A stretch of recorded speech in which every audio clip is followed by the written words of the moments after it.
A paz de Cristo Jesus, meus queridos e amados irmãos, sejam muito bem-vindos ao nosso vídeo aula semanal de Escola Bíblica. Para você que não me conhece, eu sou o pastor Arlindo Pessoa, superintendente da Escola Bíblica Dominical aqui na Assembleia de Deus, na Rua São Geraldo, em Bom Sucesso, no Rio de Janeiro. Esta igreja é presidida pelo nosso querido pastor Eliseu Alves. Nós queremos rogar a Deus nesse momento que Ele venha estender a mão sobre a sua vida, sobre a sua casa, sobre a sua família, sobre o seu ministério, para que desta forma você seja abençoado em o nome de Jesus. Para a nossa aula de hoje, nós temos o conteúdo, a aula de número 10, que fala Paulo e seu amor pela igreja. Era um assunto relevante, era algo que ele não abria mão, era do amor à igreja. Isso foi um assunto proeminente em todas as igrejas fundadas pelo apóstolo Paulo. O texto áudio diz assim, porque o amor de Cristo nos constrange. 1 Coríntios capítulo 5, versículo 14, a parte A do verso. Esse evangelho pregado pelo apóstolo Paulo teve um grande sucesso, pois ele transmitia à igreja, ele teve essa capacidade, essa inspiração de Deus, do Espírito Santo na vida dele, para transmitir através da sua vida prática, não apenas das palavras, saída das palavras de Paulo, mas da sua própria vida prática, a expressão de fé, de amor e de esperança. Isso exalava da vida do apóstolo Paulo para a igreja.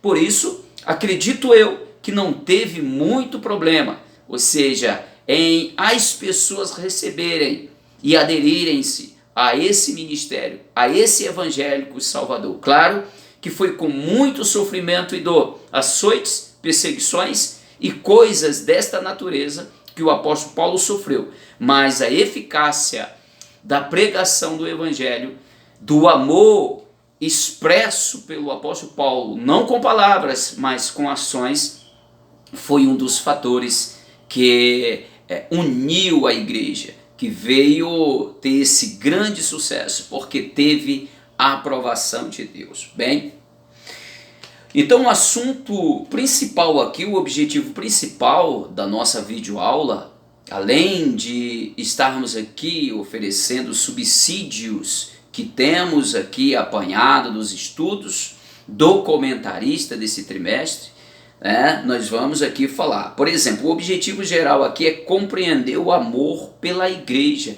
Por que amar a igreja? O que significa esse amor? E que igreja teve uma grande relevância nessas características aqui, nesses itens aqui falado. A fé, a esperança e o amor. Ou a fé, o amor e a esperança. Bem, vamos lá. Essa cidade, esta igreja onde foi fundada em Tessalônica antigamente era conhecido como Termas. Só que há 300 e poucos anos antes de Cristo, aquela região era governada por um dos generais de Alexandre o Grande. Quando Alexandre morreu, foi repartido o seu império com 4 generais. Quem foram esses? Ptolomeu, Seleuco, Lisímaco e também Cassandro. Esta região aqui de Tessalônica, na época conhecida como Termas, era governada por esse general chamado Cassandro. Cassandro deu nome àquela cidade, àquele lugar de Tessalônica, em homenagem à sua esposa.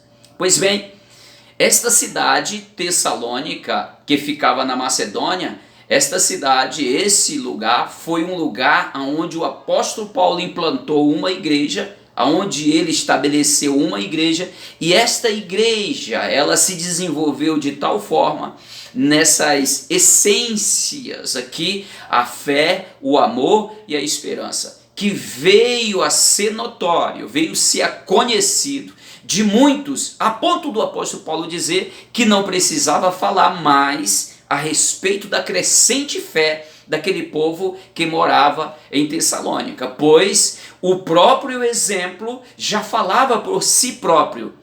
Era de crescente, ela crescia, e o amor mútuo entre os irmãos e a crescente fé entre a comunidade cristã ali em Tessalônica. Bem, o amor de Paulo pela igreja, o amor como o de um pai para um filho, a ponto do apóstolo Paulo dizer, expressar, mesmo que vocês tivessem, né, aqui vários mesmo, pai na fé, ou seja, instrutores, aios, ele estava dizendo, contudo, eu gerei vocês em Cristo Jesus, através do Evangelho. Ele estava dizendo, eu gerei vocês em dor, eu gerei vocês em todas essas características. Ele cria aqui uma figura com todas essas características, com lágrimas, com sofrimento, com açoite, com perseguição. Eu gerei, e gerei amando. Veja, perceba a expressão do apóstolo Paulo lá na igreja de Coríntios. A igreja de Coríntios, ele fala, eu me engastarei e me permitirei agastar-me na obra do Senhor, mesmo amando mais e sendo amado de menos. É interessante aqui em 2 de Coríntios, capítulo 12, versículo 15, você pode conferir aí. Eu me deixarei gastar, eu me engasto e me deixarei gastar por a obra do Senhor, por amor a esta obra, mesmo sendo menos amado e amando mais. A característica aqui de sendo amado menos e amando mais está representando a figura de um pai, de uma mãe, a figura do próprio Deus que ama incondicionalmente a pessoa. Foi isso a expressão de Paulo aos Romanos, dizendo que o Senhor Jesus, no capítulo 5, versículo 8, amou, ele provou o amor para conosco, dando o seu próprio filho, ou morrendo por nós, antes mesmo de nós expressarmos qualquer uma expressão de amor. Ele prova o seu amor para conosco, morrendo ou dando o seu filho para morrer na cruz por nós. Ele já provou esse amor. É algo interessante, essa expressão de amor e a crescente fé, essas características lindas, a identidade da autêntica igreja do Senhor, expressa na igreja de Tessalônica, na igreja aos Efésios, a igreja que a expressão do pastor, a expressão do líder, apóstolo Paulo, para com a igreja em Coríntios. Agora vamos ver aqui, amor e fé na igreja. O amor, uma palavra proeminente nas cartas de Paulo. Perceba que aqui o apóstolo Paulo, falando desse amor, expressando o amor, não apenas com palavras, mas o amor, ele não é um sentimento apenas. O amor, ele não morre, ele não começa e encerra no interior do ser humano. O resultado do amor no interior, ele expressa ações. Não tem como eu dizer que amo alguém e não faço alguma coisa por ele. Não tem como eu expressar o amor apenas com palavras, não tem valia. O amor, ele faz você agir. O amor, ele gera fruto. O amor, ele tem expressão externa. Ele representa, ele vai anunciar a expressão, a somatória do amor no interior do ser humano, é o resultado que ele pratica no seu exterior. Ele existe aqui dentro e daqui de dentro ele gera, e a somatória é que ele expressa na prática o resultado, que de fato existe amor. Então aqui Romanos 5:8, João 3,16, isso é amor. Ele tomou a iniciativa, ele provou o amor para conosco, sendo nós ainda pecadores. João 3,16, que Deus amou o mundo de tal maneira que deu o seu único filho para que morresse por nós, para que todo aquele que nele crê não pereça, mas tenha a vida eterna. A fé e o amor nos ensinos do apóstolo Paulo. Então aqui em Efésios capítulo 1, versículo 15, fala dessa expressão de amor. O Senhor Jesus é o vosso amor para com todos os santos. E em 2 Tessalonicenses ele remata aqui, ó, sempre devemos, irmãos, dar graças a Deus por vós, como é de razão, porque a vossa fé cresce muitíssimo, e o amor de cada um de vós aumenta de uns para com os outros. 2 Tessalonicenses 1, versículo 3, a fé e o amor crescente de um para com os outros, isso tornava-se notório, isso já estava expressivo na vida diária. É aquele que se condói pelo outro, que age pelo outro, o que faz pelo outro, o que ama e o que deseja, ele se sacrifica pelo outro. Isso é expressão de amor. O apóstolo Paulo, ele nos ensina como lidar com a igreja, como exercer, como fazer esse amor funcionar dentro da igreja. Esse amor, ele jamais, ele vai crescer, ele vai se desenvolver, ele vai fluir em nossa vida ou no coletivo, na igreja, se nós não o movimentarmos. O amor, ele não é aquele sentimento de se apaixonar. O amor não pode ser confundido, né, com sentimentos que ouvimos tanto falar aí, o amor de um homem para com uma mulher, ou seja, um sentimento que foi despertado por um desejo. Não é isso aí. Isso não é. O amor é uma decisão. O amor, ele pode crescer, ele pode se desenvolver no sentido processual. Faça crescer o amor, exerça o amor, tome atitude, faça alguma coisa uns pelos outros, manifeste o seu amor em ação. Em palavras, isso só emociona, mas não resolve. Entendeu? A expressão dizer que ama alguém, você dizer que ama a sua esposa, ama o seu irmão, a expressão verbal, ela só emociona, leva as pessoas até às lágrimas, mas é passageira, é efêmera, né? Fugaz, ela é passageira, não resolve a situação. O amor que resolve a situação é o amor sacrificial, é o amor ágape, é o amor que faz a pessoa se sacrificar, que faz a pessoa agir em favor da outra. Isso é o amor. O apóstolo Paulo expressou esse amor. Eu me gastarei e me deixarei gastar por vós, por esta obra, mesmo sendo amado de menos e amando cada vez mais. Isso é uma decisão. A decisão do Pai, amar esse mundo, amar a mim, amar você, de tal maneira que dá ou deu o seu Filho para morrer por nós, sendo ainda nós pecadores, inimigos de Deus. A dimensão prática do amor na igreja, ou seja, nós temos aqui a atitude concreta de uma relação a outro, num contexto em que nós costumamos denominar o amor como algo abstrato. Nós precisamos ter cuidado com isso. Não podemos considerar esse amor nesse sentido abstrato. Ele precisa ser real, ele precisa ser concreto, ser fato, ação prática em nossa vida. As 3 virtudes na igreja de Tessalônica, fé, amor e esperança. Essas 3 virtudes se encontravam na igreja em Tessalônica. Nessa localidade, onde 300 anos antes de Cristo, como falei, era governada por Cassandro, um dos generais de Alexandre o Grande, que outrora essa localidade, esta cidade, pequena cidade, Tessalônica, era conhecida, ela tinha um nome de Termas, aí foi dado o nome de Tessalônica por Cassandro em homenagem à sua esposa.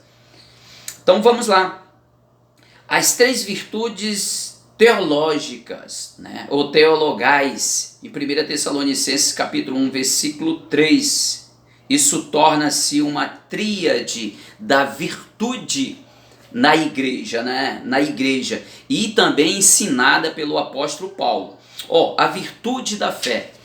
Eles exerciam a fé a ponto de não ser mais necessário o apóstolo Paulo falar sobre a fé deles, pois o próprio apóstolo Paulo ele faz questão de dizer: dessa não preciso mais falar, pois ela fala por si próprio, é notório, é testemunho, já dão testemunho da fé de vocês, que é crescente. Lembra quando Jesus fala que aquele que tiver fé como um grão de mostarda, dará ordem a uma montanha que se jogue e se transporte daqui para o meio dos mares, e assim se fará.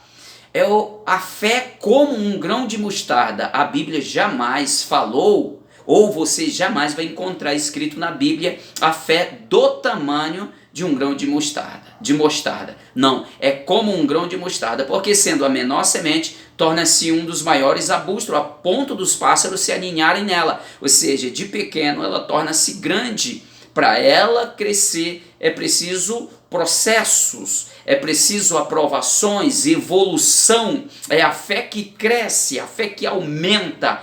É um processo de crescimento. Mas jamais a minha fé crescerá se eu não passar pelo processo. O processo de dor, o processo de provação e aprovação de Deus. Ou seja, os processos vão se intensificando. É como se passássemos por prova pequena, depois prova média e prova superior. Ou seja, é um processo crescente em nossa vida. Não tenha medo, não fuja dos processos, pois Deus quer fazer com que o seu testemunho seja como da igreja tessalônica, que seja notório pelos que estão de fora. A fé crescente. A outra virtude aqui é o amor. A outra virtude é o amor.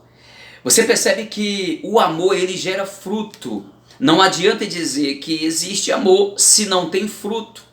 Se você ama, também deve ter fruto, pois a expressão do amor, tanto da fé quanto do amor, gera fruto. O amor é um fruto. Interessante que o apóstolo Paulo, ele coloca lá em Coríntios, bem entre o capítulo 12 e o 14, que é o capítulo 13, a maior expressão do amor. Ele está entre os dons, mas o amor não é um dom, ele é um fruto, mas ele está sobre os dons, pois todos os dons passarão e ficarão a fé, a esperança e o amor, porque são esses os três maiores. Porém, o amor é o maior de todos esses. O amor, no fruto do Espírito, ele como fruto do Espírito, considera-se que o amor é o fruto, comparando uma laranja. E os conteúdos lá dentro, como mansidão, temperança, alegria e tudo isso, né, domínio próprio, caridade, né, que é esse o amor, o fruto, a laranja. Esses outros são como os gomos, é o fruto, não são os frutos, é o fruto do amor, é o fruto do Espírito, que é o amor, é como se fosse a laranja, e os demais, os conteúdos dentro, são como os gomos da laranja. É interessante isso aí. E a virtude da esperança. A esperança aqui é a capacidade que nós adquirimos no Senhor, a capacidade de passarmos por todas as tribulações, ainda com aquela alegria no coração, perseverando, aguardando, suportando.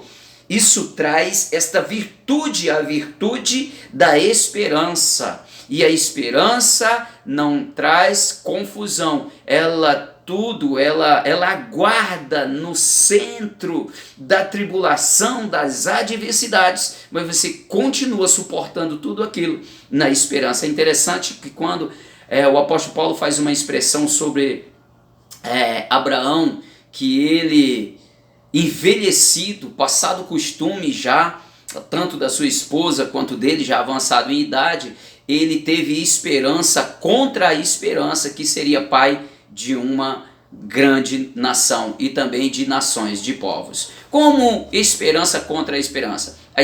A esperança espiritual da promessa sobre a esperança que ele esperava, ou seja, na sua situação física já era contrária, já dizia o contrário, pois já estava avançada em idade a esposa estéril, e ele acreditou na esperança, suportando tudo aquilo, ele alcançou a promessa. Acima de tudo isso, de todas as circunstâncias, ele alcançou a promessa na esperança, contra a esperança física, contra a esperança natural.